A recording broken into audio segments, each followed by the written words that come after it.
زما په موضوع خو ته پوهې که نه، یو جبهه مقاومت والا راوتې ویل افغانستان جوړو 20 کالې بدبختي او تباهي او بربادي او دا ډالري وواله، اوس نه افغانیت مني، نه ملي بیرغ مني، نه سیمه مهربانه افغانستان مني. او نو دې سره ودرېدل پکار دي که نه دي پکار؟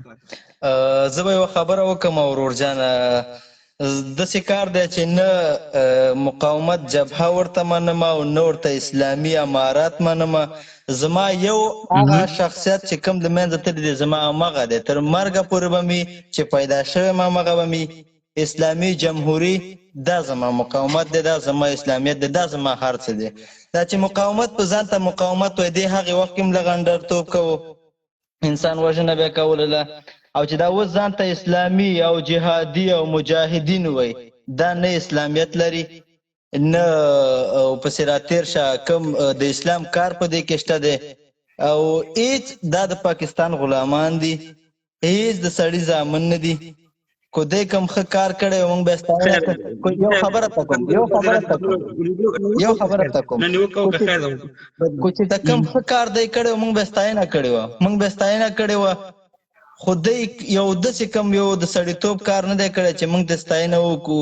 هغه نن چې د افغانستان سره ته د چا سره خبرې وکړې، د هغې هغه فریاد واورې، د هغې هغه ژړاګانې واورې، نو خیر خو موږ خو د امن په کور کې پراته، موږ ته خو څه مشکل نشته دی، خو د هغې چې ته دغه واورې، دا فریادونه واورې، تا ته به دلته هم شپه او ورځ خوند نه ده، خوند در نه کړي، هېڅ خوند نه بالکل صحیح خبره ده وروره، چې که دې سم وی خو ولې به ټول افغانان ترې نه خفه دي، خصوصا ټول ځوانان ترې خفه دي، ځکه چې طالب چې دی 50 زره طالبان وي، مسلمانان هم موږ یو، موږ افغانان هم موږ یو، هر څه موږ یو، نورو خلکو حقوق هر څه د منځه وړي دي. بالکل دې کې شک نشته چې په آینده کې په افغانستان کې هره بدبختي راځي یا جنګ راځي، د افغانستان څه کومه مسله پیښېږي، ذمهوار دا طالب دی. که دا طالب ملي شي هېڅ مشکل نشته.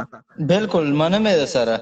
دی یعنې په تېره ورځ باندې چې دی د تېر دولت هغه سلاکار یو خبره وکړله چې یعنې الله اکبر باندې که نه، نو زه اوس خبر شم، هغې نه مخکې نه وم خبر.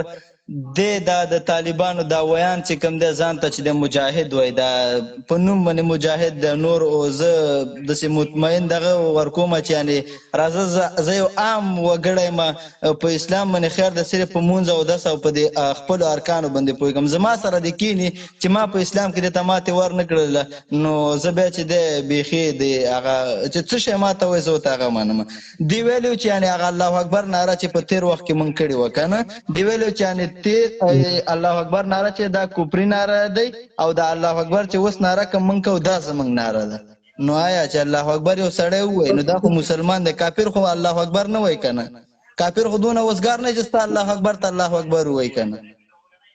دې خو به هر څه هر څه وایي، خو دا خو د خپل قدرت او د خپل چوکۍ او ډالرو دپاره خو به هر څه وایي، نو دا خو سره ولس نه مني. مننه، خوشحاله شوم. بس الله دې عزتمندره. دوه دقیقې وخت کو نور راکړې، نو زه به ته یو مهمه موضوع اوس دغه کړم. بالکل وخت در کومه. موږ افغانانو ته پکار دي، خصوصي ځوانان چې په دې وخت کې به نه جبهه مقاومت سره ودرېږي او نه به د طالبانو ادارې سره ودرېږي، ځکه دواړه د ملي شري دښمنان دي. بالکل دا زموږ په خپلو کې فیصله باید ځوانانو کړي چې ډېره تېره ټکي ګوته، هسې نه چې دې وخت کې د احساساتو نه دي د غلطه فایده خلک والي، موږ یو سره هم نه ودرېږو. هغه په هغه صورت کې ودرېږو چې افغانستان، افغانیت، د افغانستان ملي بیرغ، ملي سرود، د مکتبونو او ملي دغه ملي شي، بیا په هغه صورت کې بیا د افغانان ودرېږي. مهرباني وکړه ته خبرې ده. دا اوس چې کوم دی یعنې پاڅون کړی دی په کابل کې او داسې نورو ولایتونو کې چې یعنې د افغانستان ته د خپله سرمایه ورکړي، ډالر چې کوم غواړي دی که نه، نو زه دې ته دا لنډ پیغام لرم، 2 ټکي لرم، خیر دی ته به نور هم بیا اورېدونکي راخلي، لیدونکو سره به خبرې کې.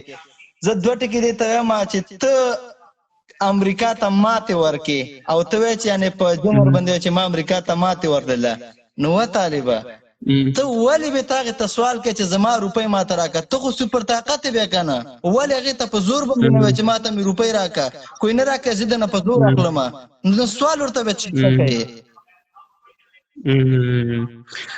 دا خو په دې ماتې راماتې باندې موږ پوهېږو چې دا خو هسې یو پروپاګانډا دی چې چا ته کوم ماتې ورکړي، د هغې نه سوال نه کوي. مننه، خوشحاله اوسې. الله دې عزتمنه